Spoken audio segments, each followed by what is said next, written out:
Welcome to Maths and Science Zone and welcome to physics class of Sachin sir. Here you go with the class 1 of refraction of light. Understand this class very properly to go ahead and understand rest of the classes. All the best, do subscribe the channel and like the video. Friends, आज refraction of light नया topic शुरू करने जा रहे हैं। Refraction of light का class 1 video 1 out of 3। तो सबसे पहले बात करना शुरू करते हैं रिफ्रैक्शन होता क्या है। तो refraction is bending of light. हम लोगों को मालूम है ना, light travels in a straight line path. जब लाइट स्ट्रेट लाइन पाथ में ट्रैवल कर रही होती है तो एक ट्रांसपेरेंट मीडिया से दूसरे ट्रांसपेरेंट मीडिया में जब लाइट जाती है तो उस ट्रांसपेरेंट मीडिया में लाइट हल्का सा बेंड हो जाती है। जैसे हम मान के चलते हैं कि लाइट इस ट्रांसपेरेंट मीडिया में आ रही है इधर से, ठीक है। अब इधर से आ रही है तो उस केस में यहां पर हमने इस पॉइंट ऑफ इंसिडेंस पे एक नॉर्मल डाल दी। अब इस पॉइंट ऑफ इंसिडेंस पे जब नॉर्मल डाली तो अब लाइट जो होगी वो या तो इस तरफ को बेंड हो जाएगी अवे फ्रॉम द नॉर्मल, और या फिर दूसरी पॉसिबिलिटी है कि लाइट जो है वो टुवर्ड्स द नॉर्मल बेंड हो जाएगी। टुवर्ड्स द नॉर्मल का मतलब थोड़ा सा नॉर्मल की तरफ चली जाएगी। लेकिन एक बात पक्की है कि लाइट अपना जो पाथ जिसमें वो चल रही थी उस पाथ पर नहीं रह जाएगी। अब यहां पर ये लाइट क्या हुई, अवे फ्रॉम नॉर्मल। क्या हुई है, अवे फ्रॉम नॉर्मल। और इस केस में लाइट क्या हुई है, टुवर्ड्स नॉर्मल। इस पॉइंट ऑफ इंसिडेंस से टुवर्ड्स नॉर्मल। तो लाइट रिफ्रैक्ट होने का मतलब होता है बेंडिंग ऑफ लाइट। एक ट्रांसपेरेंट मीडिया से दूसरे ट्रांसपेरेंट मीडिया में जब लाइट एंटर करती है तो उसका जो स्ट्रेट लाइन पाथ है वो डिस्टर्ब हो जाता है और लाइट दो तरह से बेंडिंग करती है। एक अवे फ्रॉम द नॉर्मल उसकी बेंडिंग होती है, एक टुवर्ड्स नॉर्मल उसकी बेंडिंग होती है, ठीक है। दो तरह की बेंडिंग है। अब ये दो तरह की बेंडिंग होती क्यों है, या कौन से केस में अवे फ्रॉम नॉर्मल होगी और कौन से केस में टुवर्ड्स नॉर्मल होगी, इसको जानने के लिए हम लोगों को जो मीडिया है ट्रांसपेरेंट मीडिया उसके बारे में जानना पड़ता है। उसके बारे में जानने के लिए एक शब्द पहले आप सीखो, ऑप्टिकल डेंसिटी। क्या शब्द सीखने जा रहे हो, ऑप्टिकल डेंसिटी। जो हम लोगों ने डेंसिटी पढ़ रखी थी वो फिजिकल डेंसिटी थी। Density equals to mass upon volume पढ़ा था, तो वो density equals to mass upon volume जो हमारा केस था वो ये वाली डेंसिटी कहलाती है फिजिकल डेंसिटी, ठीक है। तो ये फिजिकल डेंसिटी अब मैं नहीं पढ़ा रहा हूं। फिजिकल डेंसिटी हम लोगों का जनरल कॉन्सेप्ट ऑफ डेंसिटी है। यहां पर डेंसिटी का मतलब है ऑप्टिकल डेंसिटी, यानी लाइट की रे को पास होते में वो डेंसिटी उसकी स्पीड को कितना डिस्टर्ब करेगी। हम लोग को ये तो मालूम है कि लाइट की स्पीड 3 × 10⁸ मीटर पर सेकेंड होती है वैक्यूम में, राइट। और ये वैक्यूम की स्पीड हाईएस्ट होती है। तो अब इसके अलावा किसी भी ट्रांसपेरेंट मीडिया से जब लाइट पास होती है तो उसकी स्पीड कुछ ना कुछ घट जाती है। जो जितना ज्यादा स्पीड को घटाए वो उतना ज्यादा ऑप्टिकली डेंस होगा। वंस अगेन, जो इस 3 × 10⁸ मीटर पर सेकेंड की जो मैक्सिमम स्पीड वैक्यूम में है उससे जिस ट्रांसपेरेंट मीडिया में जब लाइट ट्रैवल करे तो जो लाइट की स्पीड को सबसे ज्यादा घटा दे, जो लाइट की स्पीड को सबसे ज्यादा घटा दे वो उतना ज्यादा ऑप्टिकली डेंस होगा, ठीक बात। अब जैसे मान लो लाइट जो है वैक्यूम की जगह एयर से पास हुई तो एयर में उसकी स्पीड 2.87 हो गई या 2.97 हो गई, ठीक है। 2.97 × 10⁸ मीटर पर सेकेंड हो गई। और जब वो वाटर से पास हुई तो उसकी स्पीड 2.6 × 10⁸ मीटर पर सेकेंड हो गई। तो किसने लाइट की स्पीड को ज्यादा घटाया, एयर ने या वाटर ने? साफ दिख रहा है वाटर ने घटाया। अगर वाटर ने लाइट की स्पीड को ज्यादा घटा दिया तो वाटर आपका ऑप्टिकली डेंस हो गया, ठीक है। जो लाइट की मैक्सिमम स्पीड वैक्यूम में होती है 3 × 10⁸ मीटर पर सेकेंड, उस स्पीड से लाइट को कम करने वाला ज्यादा डेंस होता है। और जो कम डिफरेंस में जिनमें अंतर जो देखा जाए उसमें वाटर ने 2.6 पे ला दिया, एयर ने 2.97 पे ला दिया। तो air become a rarer medium as compare to water and water become a denser medium as compare to the air. अब आप देखो इंग्लिश भाषा का एक दो तीन डिग्रीज होती है, positive degree, comparative degree, superlative degree. यहां पे हम लोग रेयर या रेयरेस्ट, पॉजिटिव या सुपरलेटिव डिग्री का यूज नहीं कर रहे हैं, यहाँ हम लोग कंपैरेटिव डिग्री का यूज कर रहे हैं। रेयरर, डेंसर, तो इसको हम पढ़ेंगे क्या, हम पढ़ेंगे air is rarer than water, या water is denser than air. जो ऑप्टिकल डेंसिटी जिसकी हाई वो डेंसर कहलाएगा, जिसकी कम वो रेयरर कहलाएगा। और अगर रेयरेस्ट मीडियम की बात किया जाए तो vacuum is the rarest medium, क्योंकि ये स्पीड ऑफ लाइट को मिनिमम इफेक्ट करता है, तो ये रेयरेस्ट मीडियम कहलाता है। इसके अलावा डेंसेस्ट की कोई वर्ड नहीं है। As per the known case अभी डेंसेस्ट जो चलता है वो हमारा डायमंड चलता है, क्योंकि डायमंड से जब लाइट पास होती है तो बीइंग अ ट्रांसपेरेंट मीडियम सबसे ज्यादा स्पीड ऑफ लाइट को डायमंड रिड्यूस कर देता है। तो हम लोग डायमंड को एज पर दी करंट इंफॉर्मेशन डेंसेस्ट मानते हैं, और वैक्यूम को तो रेयरेस्ट डिक्लेयर कर ही दिया है, क्योंकि maximum speed of light vacuum में ही देखने को मिलती है। तो क्या बात सीखी हम लोगों ने, जो स्पीड ऑफ लाइट को ज्यादा रिड्यूस करे वो उतना ज्यादा ऑप्टिकली डेंस होता है और उसी को डेंसर मीडियम कहा जाता है, और उसकी तुलना में जो कम कर पाए उसको हम लोग रेयरर मीडियम कहते हैं। इस बात को अच्छे से जान लें, क्योंकि आगे का जो भी कुछ अंडरस्टैंडिंग होनी है वो सिर्फ इसी बिहाफ पे होनी है। अब हम लोग जो बात कर रहे थे, जहां से कहानी शुरू हुई थी, वो ये थी कि यहां पर किस केस में लाइट अवे जाएगी, किस केस में टुवर्ड्स जाएगी। तो भाई उसके लिए एक कॉन्सेप्ट सीखोगे आप, ड्रैन कॉन्सेप्ट। क्या बोलो, मेरे साथ बोलो, कौन सा कॉन्सेप्ट है, ड्रैन कॉन्सेप्ट। Drain, DRAN। अब ये ड्रैन क्या सिखाता है, D for denser, R for rarer, A for away और N फॉर नॉर्मल। ठीक है, N फॉर नॉर्मल।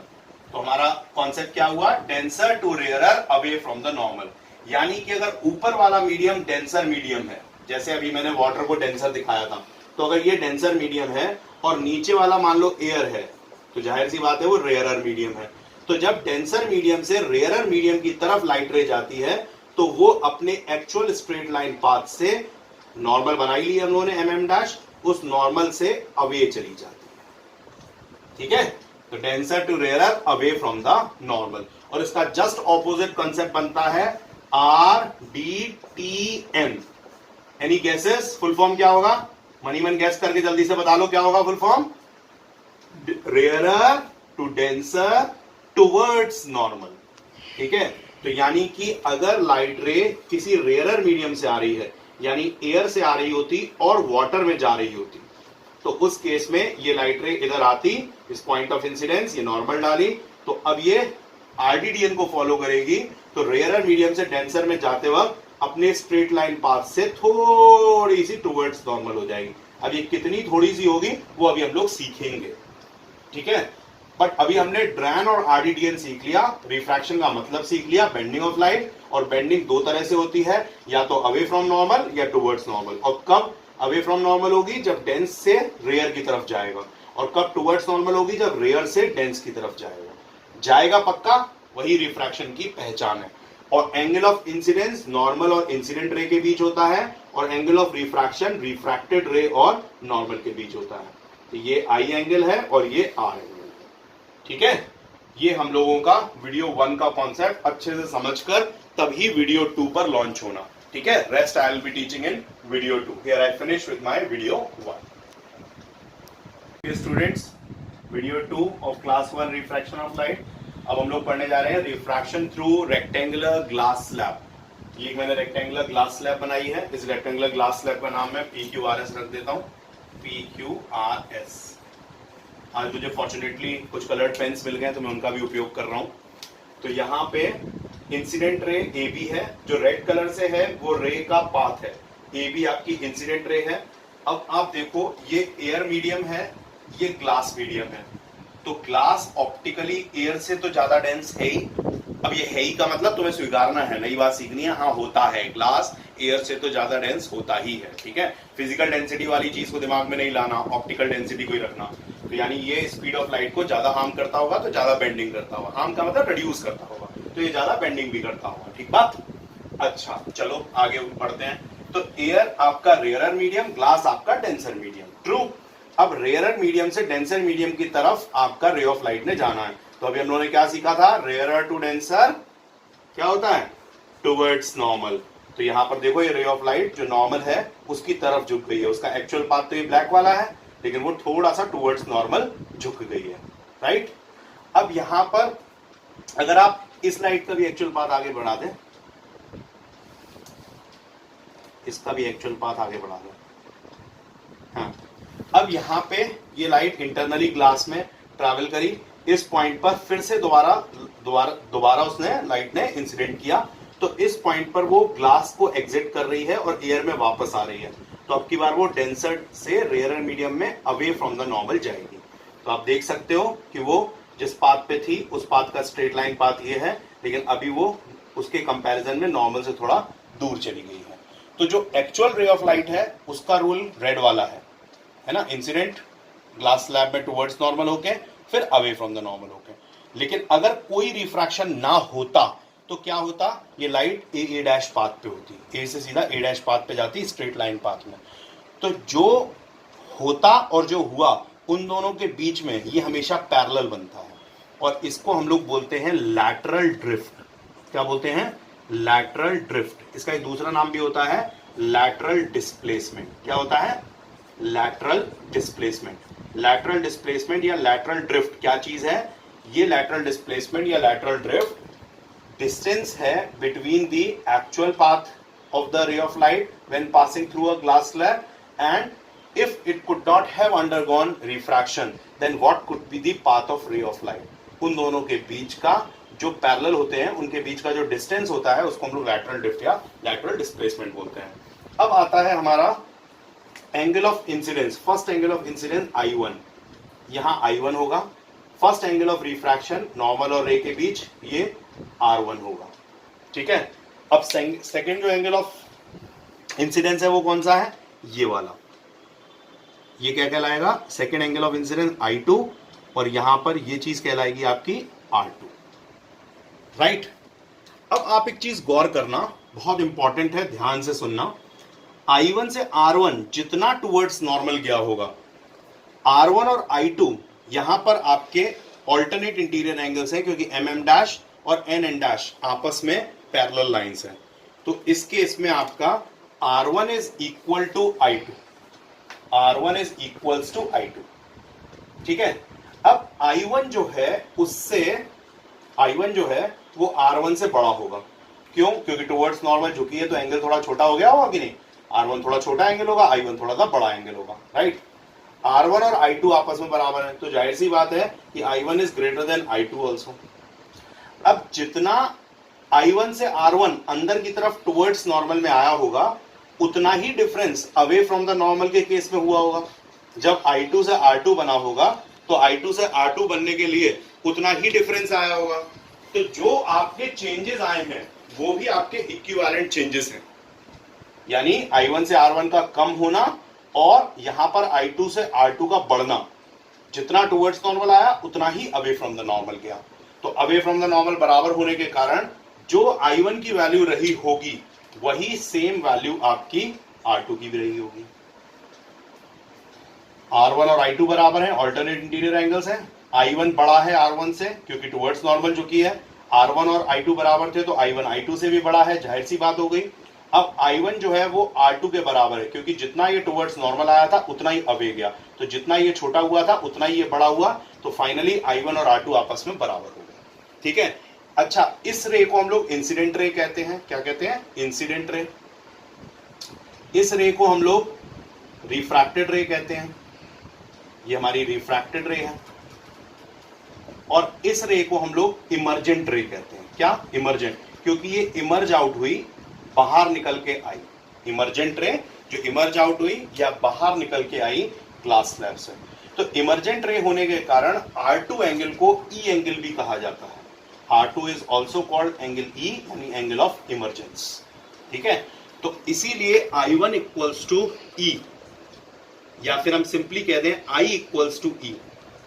ये हम लोगों का एक कॉन्सेप्ट होता है ग्लास स्लैब का कॉन्सेप्ट कि I equals to E। I1 को हम सिंपली I बोल रहे हैं क्योंकि ये फर्स्ट एंगल ऑफ इंसिडेंस होता है, तो इसी को एंगल ऑफ इंसिडेंस मान लिया जाता है। तो ये I इस E के बराबर होता है, और we can say I1 is equal to R2, और R2 का नया नाम क्या है, E। तो angle of incidence equals to angle of emergence, this is a concept of glass slab.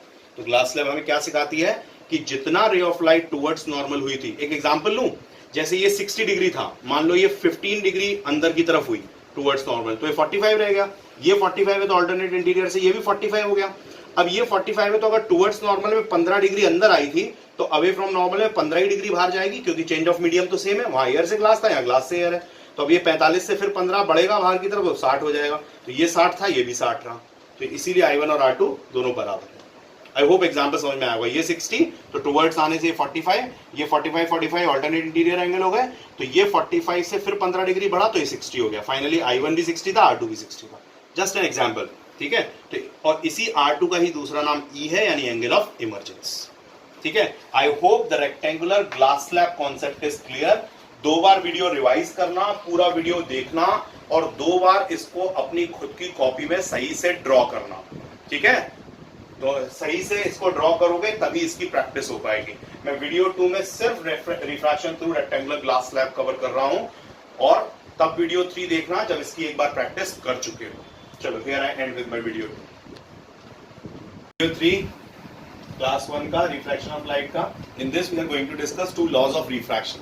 ये लॉज ऑफ रिफ्रैक्शन में हम लोगों का पहला लॉ क्या है, जो इंसिडेंट रे है, जो रिफ्रैक्टेड रे है, जो पॉइंट ऑफ इंसिडेंस है, जो नॉर्मल है, that all lie in the same plane. अच्छा, सेम प्लेन का कॉन्सेप्ट मैंने समझाया है ना। सेम प्लेन का मतलब एक्स वाई प्लेन जो कार्टेशियन प्लेन पे होता है, कार्टेशियन प्लेन बनाते हैं उसमें एक्स वाई प्लेन होता है, तो हमारा या तो एक्स वाई प्लेन होता है या एक्स जेड प्लेन होता है, ठीक है। अगर मैं इसको एक्स वाई जेड ऐसे मान लूं तो या तो एक्स वाई प्लेन है या फिर एक्स जेड प्लेन है, ठीक है, और या फिर आपका जेड वाई प्लेन है, ठीक है। इस तरह से हम लोगों के प्लेन चलते हैं, तो ये एक सेम प्लेन में रहते हैं। ये यहाँ पर फर्स्ट लॉ होता है, जैसा हमारा लॉ उसमें रिफ्लेक्शन में था, 2 लॉ थे ना, उसका फर्स्ट लॉ यही था कि सब एक ही प्लेन में लाई करते हैं। इसका भी पहला लॉ यही कहता है। दूसरा law which is the most important one, which is also called Snell's law. ये स्नेल्स लॉ हम लोगों को ये सिखाता है कि जब भी कोई रे ऑफ लाइट अंदर आती है तो वो आपका एक एंगल ऑफ इंसिडेंस बनाती है, एक एंगल ऑफ इंसिडेंस बनाती है। और मान लेते हैं कि हम लोग अब तो ट्रेन और आरडीडीए भी पढ़े हुए हैं, तो मैं इसे rare to denser towards normal झुका देता हूं। तो टुवर्ड्स नॉर्मल गई तो ये आर एंगल बनाया। तो वो ये लॉ कहता है कि साइन, ट्रिग्नोमेट्री में एक साइन एंगल होता है। ट्रिग्नोमेट्री तुम लोग अभी नहीं पढ़े होगे। Sine I upon sine R is a constant value, ये कहता है। साइन, पहले मैं तुम्हें थोड़ा सा बता दूं कि साइन होता क्या है। साइन इसका पूरा सिन, मतलब सिन लिखते हैं लेकिन पढ़ते साइन है, क्योंकि ये पूरा जो है वो SINE स्पेलिंग होती है। और साइन एक ट्रिग्नोमेट्रिक रेशियो है, ट्रिग्नोमेट्रिक रेशियो, ये ट्रिग्नोमेट्रिक रेशियो है। इस ट्रिग्नोमेट्रिक रेशियो का मतलब क्या होता है, ये बेसिकली सर्टेन एंगल्स पे सर्टेन वैल्यूज कैरी करता है, ठीक है। अभी जब ट्रिग्नोमेट्री पढ़ोगे you will come in detail knowledge of it, लेकिन इतना भी जानकारी कर लो कि जैसे फॉर एग्जांपल साइन 0 की जो वैल्यू होती है वो 0 होती है। अगर साइन 30 डिग्री की वैल्यू हम लोग निकालते हैं तो वो होती है आपकी 1/2, और साइन 45 डिग्री की जो वैल्यू होती है वो होती है 1/√2, और जो आपकी साइन 60 की वैल्यू होती है वो होती है आपकी √3/2, ठीक है। अगर आप देखो तो ग्रेजुअली वैल्यू बढ़ रही है, क्योंकि आप 0 के बाद 1/2 इज 0.5, 1/√2 है, इसको रैशनलाइज करोगे तो √2/2 आएगा, यानी 1.414/2, तो 0.7 के आसपास वैल्यू आएगी। √3 1.7 के आसपास होती है, 2 से डिवाइड करोगे 0.85 के आसपास आएगी। तो ग्रेजुअली वैल्यू बढ़ती जा रही है। तो साइन की सर्टेन एंगल्स पे वैल्यूज आपको याद भी रखनी होती हैं, ये याद रख लो, आगे भी काम आनी है आपकी। साइन 0 की 0, साइन 30 की 2, साइन 45 की 1/√2 और साइन 60 की √3/2। हम लोगों के फिजिक्स में सिर्फ इन्हीं 4 साइन की वैल्यूज से काम हो जाता है। तो ये sine I upon sine R, एक कांस्टेंट वैल्यू देना, ये स्नेल्स ने सेकंड लॉ ऑफ रिफ्रैक्शन भी कहलाता है और ये स्नेल्स लॉ भी कहलाता है। स्नेल्स ने ये कहा था कि ये जो कांस्टेंट वैल्यू है ये हम लोगों का रिफ्रैक्टिव इंडेक्स है। ये कांस्टेंट वैल्यू जो है ये रिफ्रैक्टिव इंडेक्स है। और ये रिफ्रैक्टिव इंडेक्स किस चीज का रिफ्रैक्टिव इंडेक्स है? बेसिकली ये रिफ्रैक्टिव इंडेक्स आपका ये वैल्यू पे आता है जब आपने जो फर्स्ट मीडियम ए और जो सेकेंड मीडियम बी रखा है उसको आप कांस्टेंट सेम मीडियम रखते हो विदाउट एनी वेरिएशन। दूसरा, जिस कलर की लाइट रखते हो, स्नेल्स ने कलर ऑफ लाइट को बड़ी इंपॉर्टेंस दी है। उन्होंने कहा कि अलग अलग कलर्स पे अलग अलग बेंडिंग होती है, हर कलर की बेंडिंग भी स्पेसिफिक है। तो आपको कलर ऑफ लाइट सेम रखना है, ए और बी मीडियम की कॉन्फ़िगरेशन सेम रखनी है, तो हमेशा जो इस इंसिडेंट एंगल और जो उसके द्वारा बनाया गया रिफ्रैक्टेड एंगल होगा, उन दोनों का जो रेशियो आएगा वो एक फिक्स वैल्यू आएगी। चाहे आप आई की वैल्यू जितनी चाहे चेंज करो, उतनी ही आर की वैल्यू उस हिसाब से चेंज होगी कि sine I upon sine R का जो रेशियो का वैल्यू आएगा वो एक कांस्टेंट वैल्यू होगी, और वो कांस्टेंट वैल्यू एक रिफ्रैक्टिव इंडेक्स होगी। अब वो रिफ्रैक्टिव इंडेक्स किसकी होगी? रिफ्रैक्टिव इंडेक्स बेसिकली तुम अनदर नेम समझ लो ऑप्टिकल डेंसिटी का। तुम रिफ्रैक्टिव इंडेक्स को another name of optical density समझ लो। अभी ऑप्टिकल डेंसिटी तुम्हें बताई थी, जो ऑप्टिकल डेंसिटी में ज्यादा होता है वो डेंसर मीडियम होता है, वो स्पीड ऑफ लाइट को उतना ज्यादा रिड्यूस करता है। ऐसे ही जिसकी रिफ्रैक्टिव इंडेक्स ज्यादा होती है वो स्पीड ऑफ लाइट को ज्यादा रिड्यूस करता है। वी कैन से इन मतलब थ्योरेटिकली नहीं, बट हाँ प्रैक्टिकली ये कह सकते हैं कि ऑप्टिकल डेंसिटी जिसकी ज्यादा उसकी रिफ्रैक्टिव इंडेक्स ज्यादा। ठीक है, तो ये रिफ्रैक्टिव इंडेक्स एक न्यूमरिक पैमाना है, न्यूमरिक तरीका है जिससे हम ऑप्टिकल डेंसिटी को जज कर सकते हैं। जैसे मैंने अगर बोला किसी की रिफ्रैक्टिव इंडेक्स 1.5 है और एक दूसरे की 1.7 है, तो इस बात से क्लियर हो गया कि जो 1.7 है उसकी रिफ्रैक्टिव इंडेक्स ज्यादा है तो उसकी ऑप्टिकल डेंसिटी ज्यादा है। ठीक ना, अगर किसी की रिफ्रैक्टिव इंडेक्स ज्यादा है तो उसकी ऑप्टिकल डेंसिटी ज्यादा है। अब तुम हमसे कहोगे सर ऑप्टिकल डेंसिटी का कोई एग्जांपल दीजिए, तो ऑप्टिकल डेंसिटी में सर सिर्फ ये एग्जांपल दे पाएंगे कि बेटा ऑप्टिकल डेंसिटी ग्लास की ज्यादा होती है, एयर की कम होती है। ग्लास की ज्यादा होती है, वाटर की उसकी तुलना में कम होती है, या केरोसिन की ज्यादा होती है, वाटर की उसकी तुलना में कम होती है। लेकिन कोई वैल्यू के टर्म्स में तुम्हें नहीं बता पाएंगे, लेकिन रिफ्रैक्टिव इंडेक्स सर आपको वैल्यू के टर्म्स में बता सकते हैं। वैल्यू के टर्म्स में मतलब कि रिफ्रैक्टिव इंडेक्स किसी दो मीडियम की ये होगी। अब रिफ्रैक्टिव इंडेक्स जो है उसको with respect to other thing निकाला जाता है, तुलनात्मक होती है ना। जैसे हम लोग का रेयर डेंसर ये तुलनात्मक है, कंपैरेटिव है, ऐसे रिफ्रैक्टिव इंडेक्स भी विद रेस्पेक्ट टू समथिंग होती है। तो जो रिफ्रैक्टिव इंडेक्स स्नेल्स लॉ से कांस्टेंट वैल्यू निकल के आती है, this is refractive index of medium B. ये बहुत याद रखने वाली बात है, एग्जाम में बहुत पूछा जाता है। ये रिफ्रैक्टिव इंडेक्स किसकी निकलेगी? बी की। किसके रेस्पेक्ट में? विद रेस्पेक्ट टू ए, यानी ए की विद रेस्पेक्ट टू ए। जो ए मीडियम है उसकी तुलना में बी की रिफ्रैक्टिव इंडेक्स निकल के आती है स्नेल्स लॉ के sine I upon sine R concept से। यानी जहां रे ऑफ लाइट पहुंच रही है उस वाले मीडियम की refractive index with respect to जहां से रे ऑफ लाइट आ रही है। ठीक है, तो ये रिफ्रैक्टिव इंडेक्स किसकी आएगी? बी की विद रेस्पेक्ट टू ए। अच्छा, हम लोगों के दोनों लॉज एक बार सुन लीजिए। दोनों लॉज जो है वो कहता है the incident ray, the refracted ray and the normal to the interface of two transparent media. Interface का मतलब पॉइंट जहां पर ये चेंजेस होते हैं, this is point of interface. जो पॉइंट ऑफ इंसिडेंस है वही पॉइंट ऑफ इंटरफेस है। इंटरफेस का मतलब दो मीडियम के बदलाव की जगह, तो पॉइंट ऑफ इंटरफेस है। तो the incident ray, the refracted ray and the normal to the interface of two transparent media at the point of incidence all lie in the same plane। सबके सब same plane पे लाई करते हैं। Point of incidence ही आपका point of interface होता है, इसको हम लोग लाइन ऑफ इंटरफेस भी बोलते हैं। अब दूसरा लॉ क्या कहता है? Ratio of the sine of angle of incident to the sine of angle of refraction is a constant value for the light of given colour. जो मैंने कहा Snell's was very particular about the given colour of light and for the given pair of media, यानी A और B में भी कोई changes नहीं होने चाहिए। This law is also known as Snell's law of refraction. If I is the angle of incidence and R is the angle of refraction, then sin I upon sin R is a constant. ये आपके page number 174 में दोनों laws नहीं है। आपको laws तो word to word पता ही है, याद करने होते हैं, बस उसको आप याद करेंगे और अंडरस्टैंडिंग के लिए ये समझेंगे। और ये साइन की वैल्यूज याद कर लेंगे, क्योंकि इस पे बेस्ड जो न्यूमेरिकल्स आते हैं उनमें साइन की वैल्यू वैसे तो दी रहती है, लेकिन हमें पता हो ये ज्यादा अच्छी बात है, सेफर साइड है। अच्छा, लास्ट लाइन इसकी कहती है टॉपिक की, this constant value is called the refractive index of the second medium with respect to the first medium. और इसके बारे में डिटेल हम लोग क्या रिफ्रैक्टिव इंडेक्स और क्या क्या होती है ये हम लोग नेक्स्ट क्लास में पढ़ेंगे, क्लास 2 में। लेकिन क्लास 1 के तीनों वीडियोस बहुत अच्छे से देखना, क्योंकि फर्स्ट वीडियो में मैंने आपको ये बताया था कि रिफ्रैक्शन क्या होता है, आरडीटीएन और ट्रेंड कॉन्सेप्ट क्या होता है। सेकेंड वीडियो में refraction through the glass slab हुआ, और third video in two laws of refraction पे बेस्ड है, जिसमें आप स्नेल्स लॉ को समझ रहे हो।